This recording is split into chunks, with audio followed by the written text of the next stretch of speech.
విద్యుత్ సంస్థలో ఆర్టిజన్స్ ను ప్రభుత్వంలోకి కన్వర్షన్ చేయాలని లేకపోతే మళ్లీ ఉద్యమ కార్యాచరణ తప్పదని మెదక్ జిల్లా ఆర్టిజన్స్ అధ్యక్షుడు బిఎన్ స్వామి డిమాండ్ చేశారు.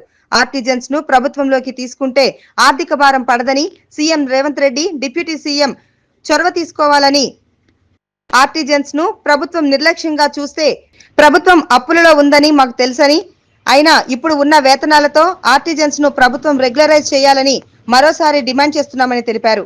మెదక్ జిల్లా కేంద్రంలోని ట్రాన్స్కో ఎస్సీ కార్యాలయం ముందు గత 5 రోజుల నుండి ఆర్టిజన్స్ నిరాహార దీక్షలు నేటితో ముగిశాయి.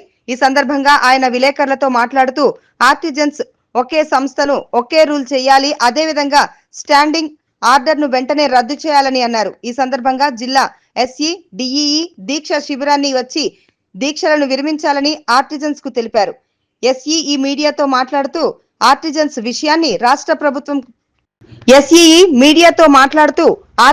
విషయాన్ని రాష్ట్ర ప్రభుత్వం దృష్టికి తీసుకువెళ్లి అమలు పరుస్తామని చెప్పారు. ఆర్టిజన్స్ సిబ్బందికి ఎలాంటి అడ్డంకులు లేకుండా చూస్తామని పేర్కొన్నారు. ఆర్టిజన్స్ త్వరలోనే విధుల్లోకి రావాలని స్పష్టం చేశారు. జిల్లా అధ్యక్షులు నేటితో దీక్షలు ముగిశాయని తెలియజేశారు.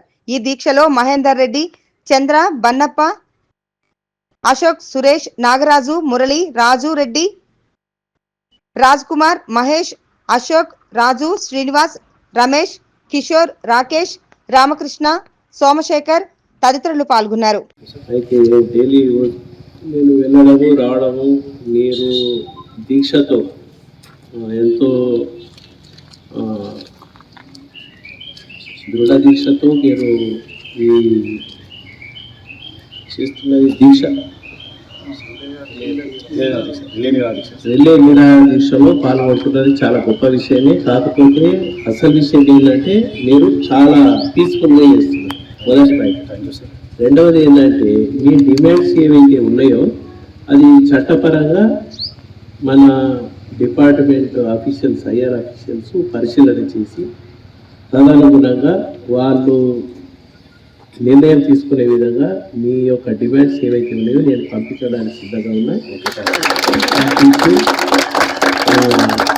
సరైన డిమాండ్స్ అనేది కూడా నా యొక్క మన ఎస్సీ ఆఫీస్ తరఫున రిటర్న్ మ్యాటర్లో పంపించడం జరుగుతుంది.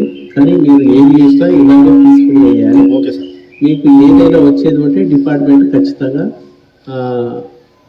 ఈ కోర్టు లేకుండా చూసుకొని ఇవ్వడానికి వాళ్ళు పరిశీలన చేస్తారని నేను